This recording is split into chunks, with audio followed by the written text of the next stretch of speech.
G'day mate, my name's Margie and I'm an Australian currently living in America. If you are new to my channel, hi, welcome, hello. I do content about Australia versus America as well as content about Bluey as an Australian in America. So I just like to break down all the Easter eggs and all the Aussie references inside them. So if either of those types of content interest you, don't forget to hit that subscribe button down below for more of it. I'll be doing it all the way through till mid-December, I think, when Bluey season 3 ends, as well as a few other videos after that as well. If you haven't seen any of the previous breakdowns, I'll have links to those in the description box down below, as well as a link to my children's book, My Santa, Your Santa. So don't forget to go and check out that too. Otherwise, let's just get straight into it because, oh my god, there's so much in this episode. So this episode is called Pass the Parcel. It's episode 13 of season 3, and it's nuts. And I'm so happy I can call it. I already guessed this, I think like 2 episodes ago, that Bluey was gonna have a birthday because they really referenced that a lot in the episode Chest. And what a surprise, we get to see it, which I will say up front, it's not what I was expecting. I was expecting maybe a whole episode focused on it, not an episode focused on birthdays in general. But I am really, really glad that they included this type of episode, specifically this game as well. So let's just start it off with the synopsis. Lucky's dad is outraged that modern Pass the Parcel has a present in every layer and changes the rules back to only having one prize in the middle, but bingo is forever losing. So I guess the very first Aussie reference is Pass the Parcel. I only found this out this year when my son started to go to birthday parties here in America, that this was not a thing over here, and I was shocked. I asked my husband if he'd ever played it as a kid or he knew what it was, and he had no idea. So then I found out that this is a very English, Australian, New Zealand game that we play. So for anyone who doesn't know, or maybe who hasn't seen the episode yet, yeah, basically every birthday party growing up, we would have, usually it was wrapped in like newspaper when I was a kid, but every layer had like maybe a fun little toy, and then in the middle was like a big toy. I don't remember playing it by Lucky's dad's rules, so maybe by the time I was a kid in the 90s, it had changed a little bit, but I really love the idea that they included this in the episode because it's a very Aussie thing that we do at every birthday party. So starting off into the episode, we get to see the first part of it. They're in a park, they're having a little birthday party, and we have a lot of Bingo's friends from her kindy here, as well as a lot of the parents. We have a lot of new voice actors in this as well, so I'm going to be going through each one of those. The first one we have though is of course Leela's mum. So the voice actress for this is Jess Harris. She's an Australian actress, writer and director. She does a great job in this. And we also get to find out that Leela has a little sibling as well. Maybe only like a year difference, but it's cute that we get to see some of the families expanding too. The next reference we get is an Aussie one where Pat calls Leela's mum Sheila. I'm assuming that that's the name of her as well. Sheila, for anyone who doesn't know, is an Aussie slang word for woman or lady. I love that they include this in there as her name, but also it's a really great reference to Australian slang. We then find out, we learn a lot about Lucky's family in this episode, interestingly enough. So it turns out Lucky also has a little sibling. Can't quite tell if it's a boy or a girl, but yeah, Lucky has a little brother or little sister who is Bingo's age, who we've just never seen before. The next birthday is focused all around this little sibling. So we get to see Lucky's little brother's birthday. He's turning 5 as well. And this is a really cool thing that they show throughout the episode is the different fridges, and there's loads of Easter eggs, unsurprisingly, on each one. On this one in particular, I want to point out the lion that's on there.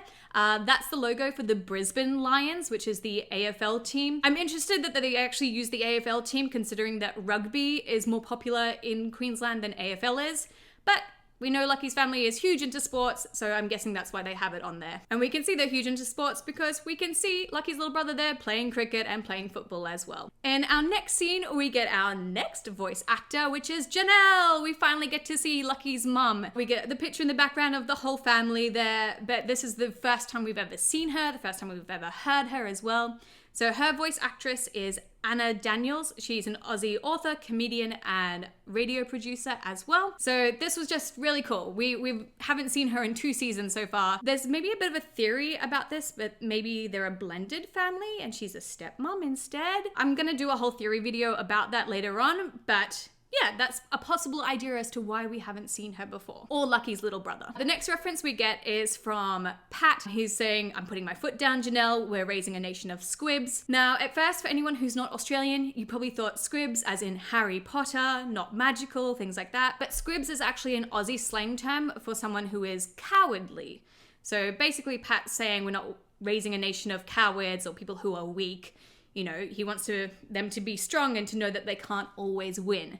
And that's why he wants to change the Pass the Parcel rules to what he remembers as a child, with just that one big present in the middle. In our next scene, we see them at a different party location.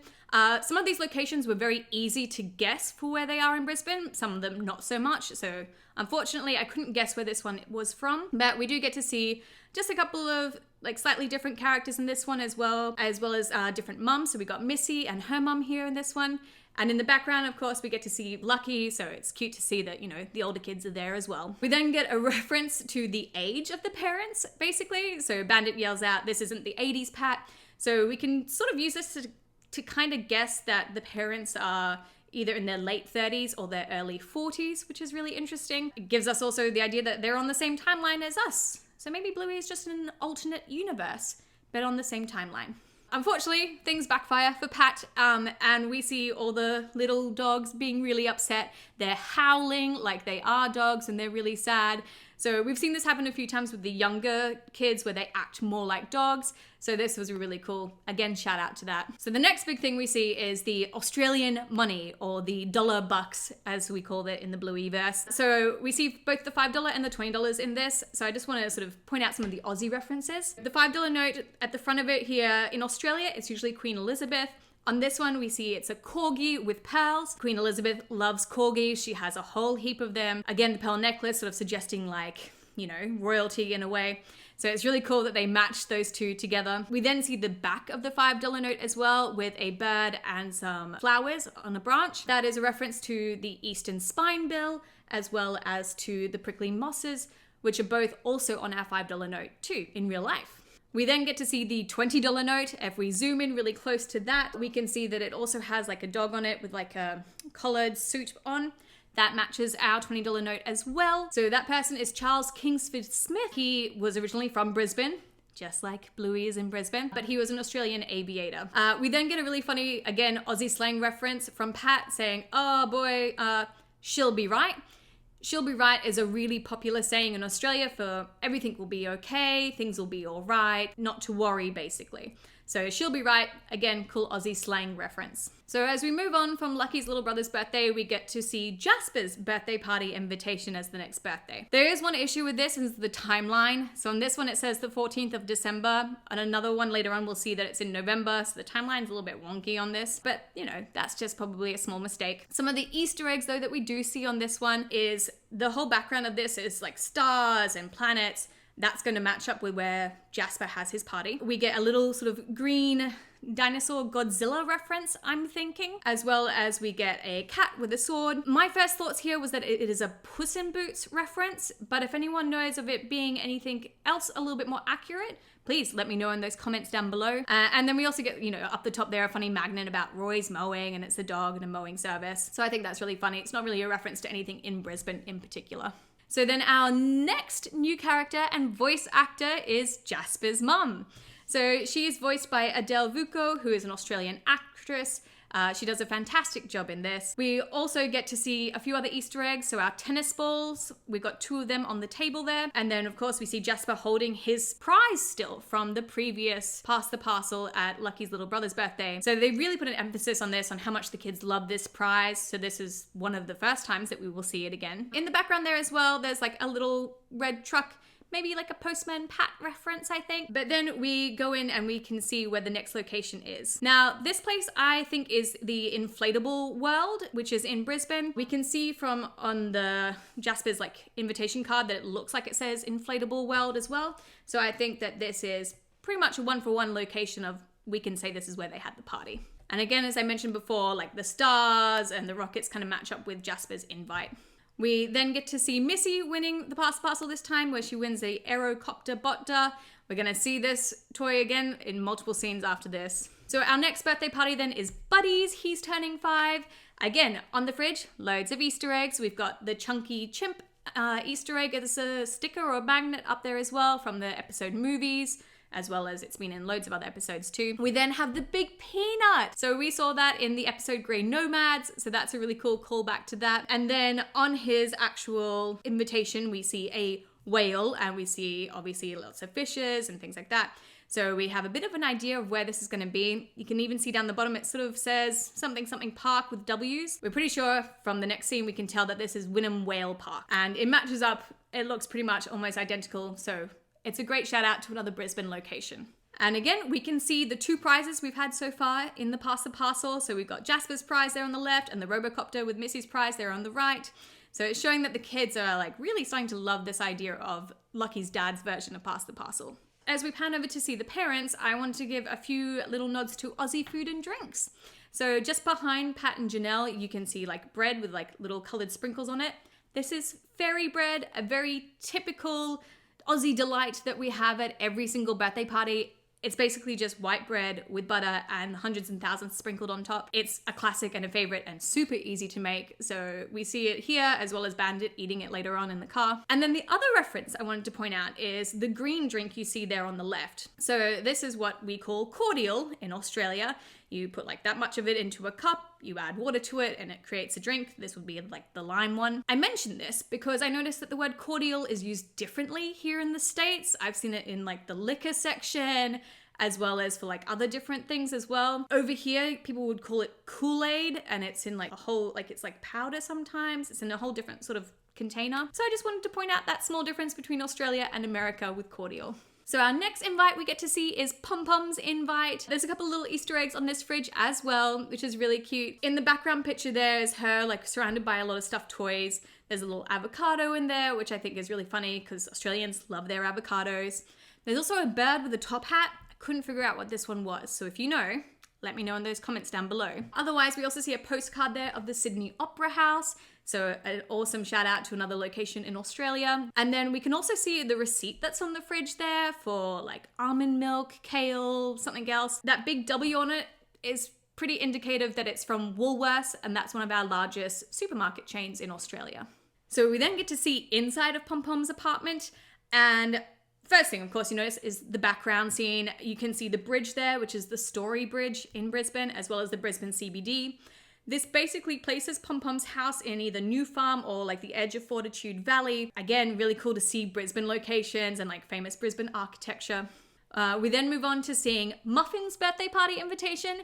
And not surprisingly, we know that Muffin loves Cat Squad. So we've got a Cat Squad magnet there on the fridge, as well as her sort of dressing up with some of the Cat Squad stuff. Loads and loads of unicorns, which we know are the Moonlight unicorns and are Muffin's absolute favorite toy in the world. So that's a cool callback to the other episode where they were trying to find that toy for her birthday. Now, Muffin's party location is obviously at like a farmstead of some sort. I'm assuming it's the Pony Lady's place because we see her again from the market episode, as well as Buttercup the unicorn, or the pooping pony, hilariously with some poop next to her.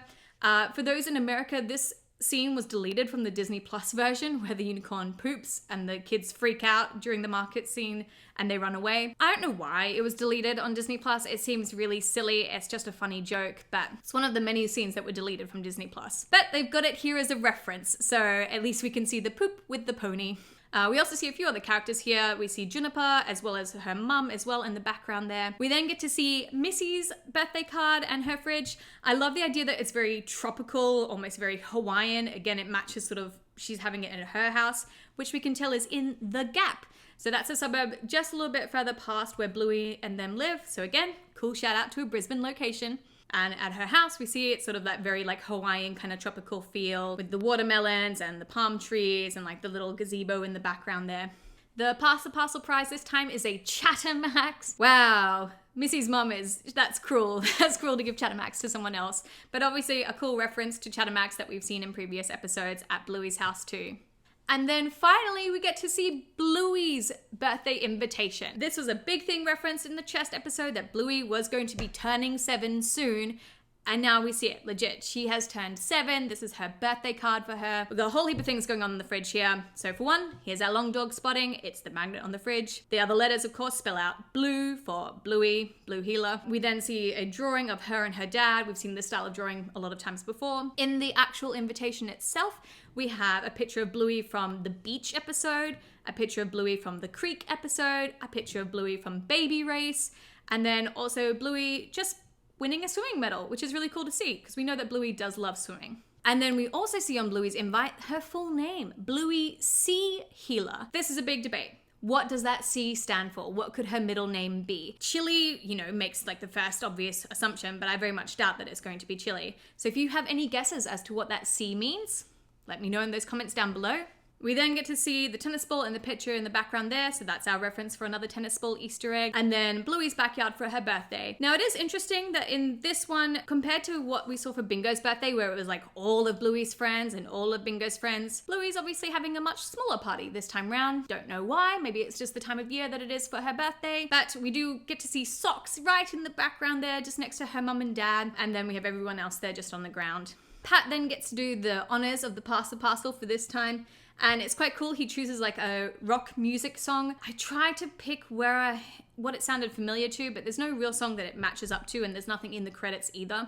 But it is a very stereotypical 80s rock song. So that sort of gives us that flashback to Bandit saying, this isn't the 80s Pat. Also, a lot of the voice actors on this show are also singers and songwriters as well. So this might just be Brad Elliott, the voice of Pat's, maybe one of his sort of favorite genres is rock music.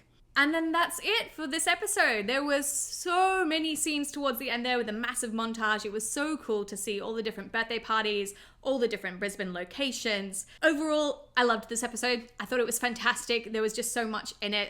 I had so much fun trying to break it down. It's hard. It's up there, I think, in like my top 3 episodes so far. But what do you guys think? Did you really enjoy this episode as well? Is there anything else that you spotted that I didn't see? If you did, let me know down below. Don't forget to hit that subscribe button as well. Give the video a big thumbs up if you love the video too. And I will see you all in another video. Mwah! Bye!